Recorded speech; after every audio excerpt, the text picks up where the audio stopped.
Welcome to the Simple Faith Podcast, exploring authentic Christianity for normal people. My name is Dave Betts, and together with my wife Sharia, we're going to explore all the things that make our faith what it is. From looking at the big picture of the Bible to exploring the tough questions that might be getting in the way of your relationship with God. We're not going to use unnecessarily churchy language, and we're not pretending that we have all the answers. And the best bit, we'll never take more than 30 minutes of your time each week. We want to keep it simple, and hopefully have some fun along the way. Thanks for joining us. This week, we are talking about what can feel like scary books to us, the Old Testament prophecy books.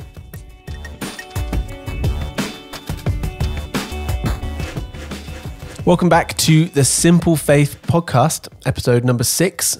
Today we are looking at the prophets. And Sharia, before we get into the prophets, can I just take a moment to talk about smart homes?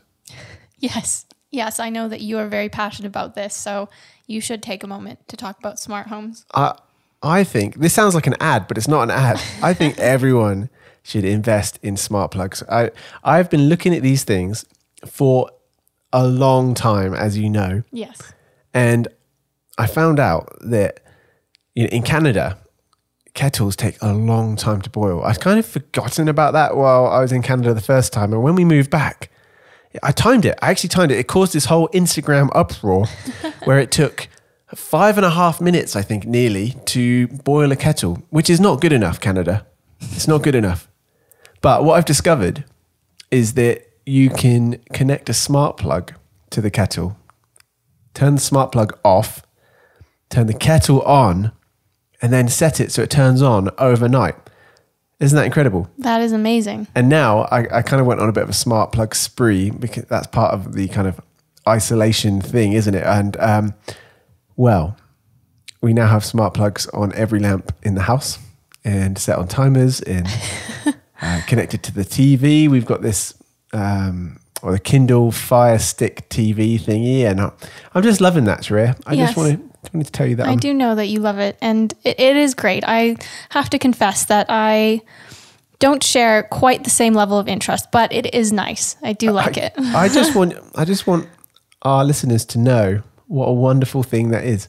And if we ever get sponsored by anyone, which I highly doubt, I hope it's from a smart home company or someone who makes commentaries. Either one of those things I'll be really happy with. I just felt like that was an important thing to mention. But we should talk really about prophets. Yes. I'm just, in case you haven't noticed, I'm stalling a little bit because prophets are scary. This is the most scary section of the Bible for me. Sharia, I don't know about you, but... Oh, yeah.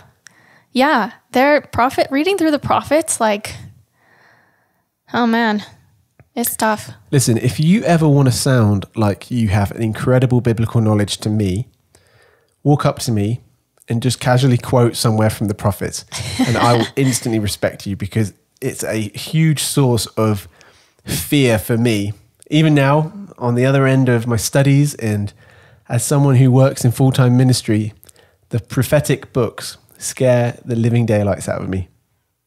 So, with that said, let's get started. Let's dive into them.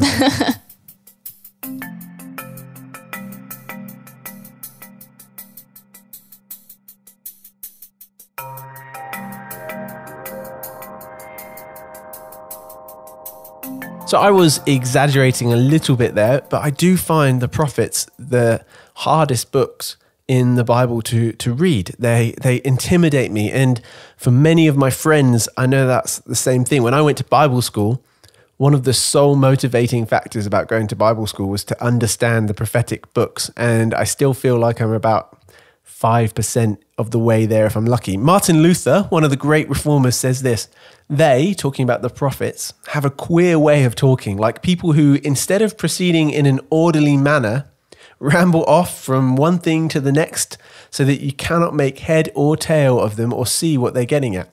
Now that brings me comfort because he was someone who understood his Bible. Yeah. That was helpful to me. And in terms of structure, we've looked at the Torah, we've looked at the Old Testament historical books, and we looked at last week at the poetical books. I read a quote that said this: the poetical books belong to the golden age of the nation, but the prophetical books, the prophets, belong to the dark ages of God's chosen people. And we'll talk about that in a minute. But how are they structured, Sharia?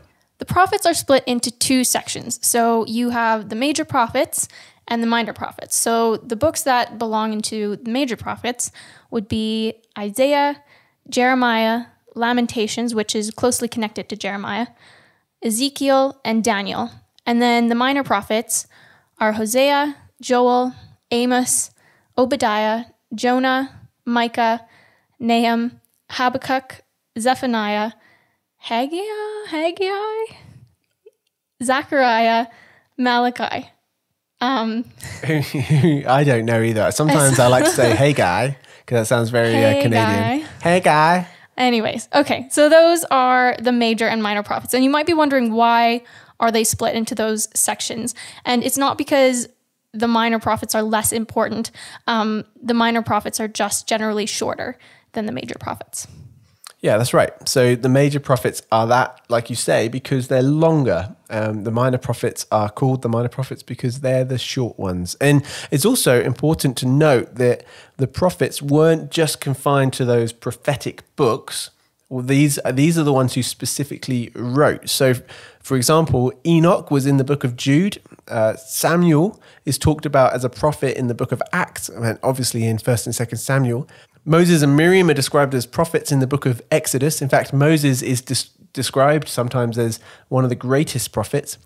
Deborah in Judges, and Elijah and Elisha in Kings, who I realized we didn't really touch on those when we were talking through the Old Testament historical books. So that's bad. We didn't do that justice, but they are amazing. You should read about those. The question is, what is a prophet? That is a good question. A prophet was someone who received a call from God to be God's spokesperson. Often they were connected with some kind of crisis that was about to occur, and then they would announce God's message of judgment or deliverance to Israel and the nation. Yeah, that's exactly it. Interestingly, prophets didn't really come when things were going really well with the nation of Israel. Normally they came when things were going badly. So in summary, we've got the major prophets and the minor prophets.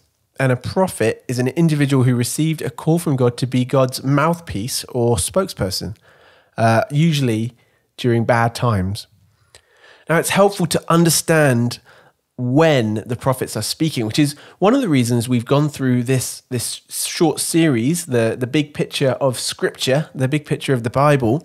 We've done this because understanding the history helps us to understand the prophets and what they're saying. So the prophets speak during 3 key periods: before the exile, so to Israel, Nineveh, Edom, and Judah, but mainly think before the exile; during the Babylonian exile, so to the Jews who were in Babylon; and after the exile, so during that period of Ezra and Nehemiah to the remnant after they'd returned. So knowing the period a prophet is speaking in is really important, as well as their intended audience, as it can really impact the way you read the book. So I just want to talk about, in the time that we have left in this section, the history of Israel once again, because it really impacts how we understand the prophets. So in Genesis 1 to 11, we've talked about this before, we've got the rise of nations, and that includes creation, the fall, Noah, the Tower of Babel. In Genesis 12 to 50, we've got a focus in on the line of Abraham. So we've got Abraham, Isaac, Jacob, Joseph.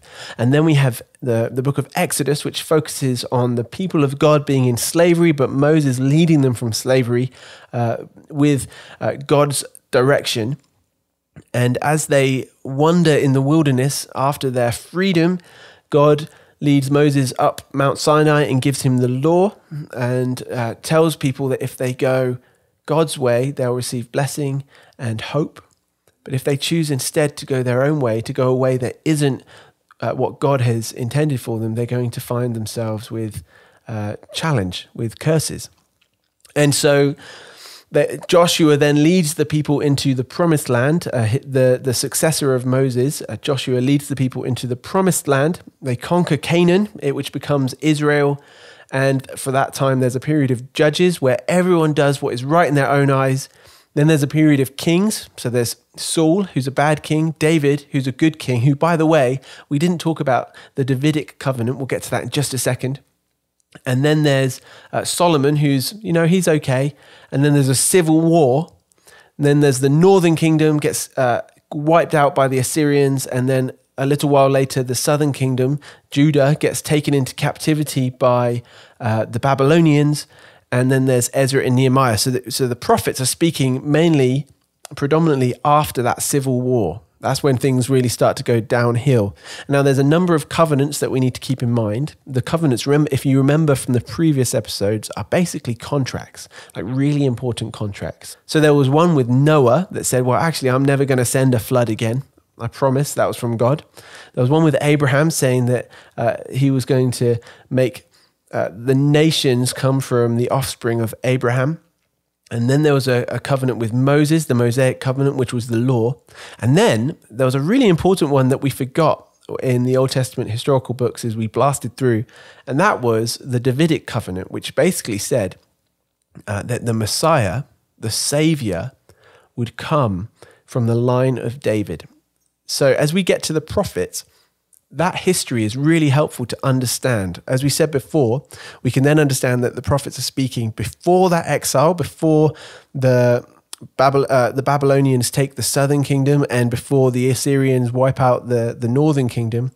During that exile, that period where the southern kingdom has been taken over by Babylon, and then after the exile, where Ezra and Nehemiah are rebuilding the city, rebuilding Jerusalem, expecting the Messiah to come.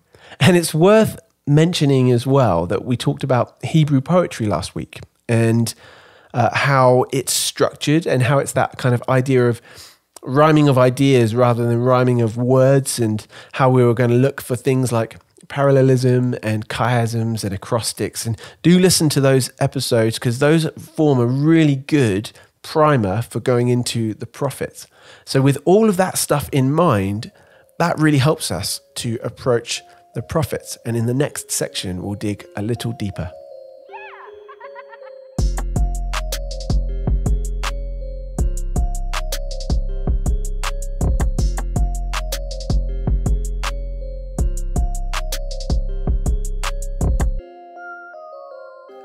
Our contemporary culture often, in fact, almost purely thinks of prophecy as telling the future, like something guaranteed in the future that's yet to come. Think of Neo in The Matrix, who's the one, who obviously turns out to be the one, the chosen one, and then they make two other inexplicable movies, and they're making another one randomly, The Matrix 4. I don't know why I'm telling you that. But then there's Star Wars as well. You have, in the prequel trilogies, you have this prophecy that someone would come who would bring balance to the Force. We're watching Star Wars Rebels at the moment, so I'm all up about Star Wars. But they're talking about someone who would bring balance to the Force. There's prophecies all over movies, and you'd be hard-pressed not to find one. The thing is, there's a lot more to prophecy than telling the future, isn't there, Shreya? Yeah, and I think another thing with the foretelling is that we as Christians, we often get caught up with the messianic prophecies. So that's the ones in the prophets that talk about a coming savior. So, for example, Isaiah 9, where it says, "For to us a child is born, to us a son is given, and the government shall be upon his shoulder, and his name shall be called Wonderful Counselor, Mighty God, Everlasting Father, Prince of Peace." And also in Isaiah 53, which talks about a suffering servant. And we know that those are talking about Jesus, which is amazing. And these are incredible passages to be able to read in the Old Testament. But it's also important to understand that the messianic prophecies only cover about 2% of the prophetic books. Yeah, well, of Old Testament prophecy in general, in fact. Yeah, so the messianic prophecies are a very small part of the prophetic books. There are actually two primary natures of prophecy. So there's foretelling, which we've just kind of talked about, the ones that tell of the future. And generally, foretelling consists of the following: the coming attacks on and the captivity of the people of God. This is the main nature of the prophecies from this period. The coming of the Messiah, which, as we said, takes a small amount of Old Testament prophecy. The restoration of the chosen people to their own land under the coming of the Messiah, and the reign of the Messiah over the whole earth. So that's foretelling, talking about the future, and then forthtelling, which is proclaiming the teachings of God. And actually, this is about 2/3 of the written prophets. So rather than telling the future, although that is important, that takes up about 1/3 of the Old Testament prophets. 2/3 of the Bible, of the Old Testament prophets, I should say, are forthtelling. So proclaiming the teaching of God and encouraging people to turn back to the way that God is calling them to. The Evangelical Dictionary of Biblical Theology, that's an epic sounding book, it says this: therefore, to speak prophetically was to speak boldly against every form of moral, political, economic, and religious disenfranchisement observed in a culture that was intent on building its pyramid of values. In other words, to speak prophetically was to help people to keep their eyes on God, like we talked about in the Torah episode, to go God's way and not their own way, because God's way would lead, as we said earlier, to blessing and hope, whereas going their own way would lead to suffering and curses. And that's why it's helpful to understand the Torah well, understand the laws that God gave God's people through Moses. So the prophet's main duty was to deal with the moral and the religious life of his own people during his day. It's worth noting that all the prophetic writings are criticizing the bad conditions that the people were living in at the time. And they talk a lot about things like social justice. So the book of Isaiah, Amos and Micah are talking so much about social justice. Things that actually we should be acutely aware of today as Christians, looking after the widow, the orphan, the needy, the hungry. And it talks about the idolatry in the nation, basically people who were worshipping things other than God. We're going to have a whole episode dedicated to this at some point, but that's an issue in our own lives today, worshipping things other than God, worshipping money or sex or power, or wanting to go our own way instead of God's way. And that's what the prophetical books were all about. In the major prophets with Isaiah and Ezekiel and Daniel and Jeremiah, and in the minor prophets, it's ultimately calling people to go back to the teachings of God. And there's something really special that happens in Jeremiah 31, where he prophesies, he predicts, he declares that one day there will be a new covenant. So where there'd been a covenant with Noah and Abraham and Moses and David, there would be a new covenant that would come, and that the law would be written on people's hearts. That time was coming under the Messiah, and people could look forward with anticipation toward that.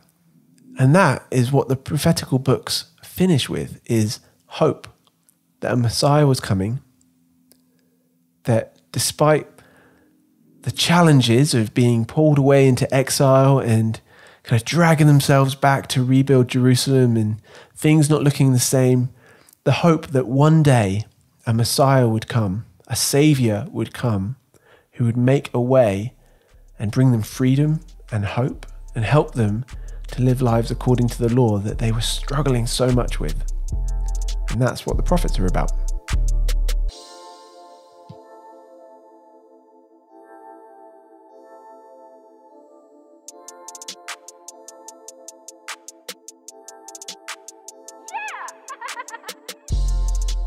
So we are coming towards the end of our series called The Bible's Big Picture. Some of you might be glad to hear that. You might be a bit tired of going through the Bible. Some of you might be sad that we haven't done enough work to dig into the Bible. Now, we have a lot of episodes planned, and we're going to dig much more into this stuff. If you have any interest in learning more about the prophets than we're able to cover today, because let's be real, we couldn't cover very much in the time that we have. We barely scratched the surface. You can head over to simplefaithpodcast.com and find out more there. And if you have any questions, you can reach out to us. You can comment on our Facebook page or our Instagram page, send us messages, email us at simplefaithpodcast@gmail.com, connect with us personally on social media. The options are limited. Limitless? The options are limitless. Yeah. So where are we at? Let's just recap what we looked at today.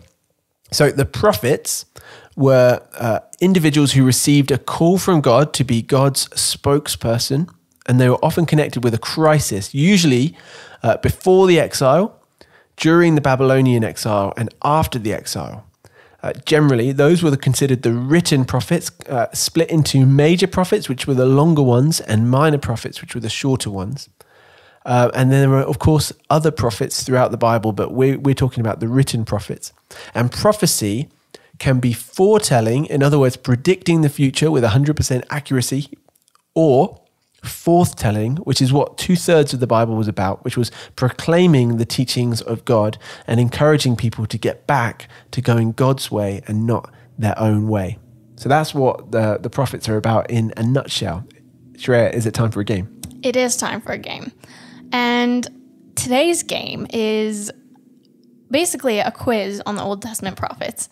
And let me tell you, it is hard to find a fun quiz about the prophets, believe it or not. Something about them any of these yet. is a bit doom and gloom. I don't know. Yeah, okay. Right, well, let's see how this goes. We're both taking part in this? Is that... Yeah. So I found a quiz, and it doesn't show you the answer until you click on what you decide is going to be your answer. Great. And then it shows you. So if you're playing at home, why not pause this and write your answers down? Or you know what? Save the answers in your head, because you've probably got good enough memory to do that for one question at a time. Good luck to us all, because they are obscure questions. Anyways, okay, so let's begin. Maybe play the version of the UK blessing over you all at this moment. Feel the blessing before you get going. Okay. Question number 1.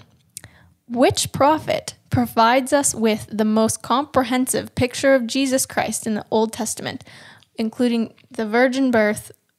Oh my goodness, this is so long. Proclamation of Isaiah.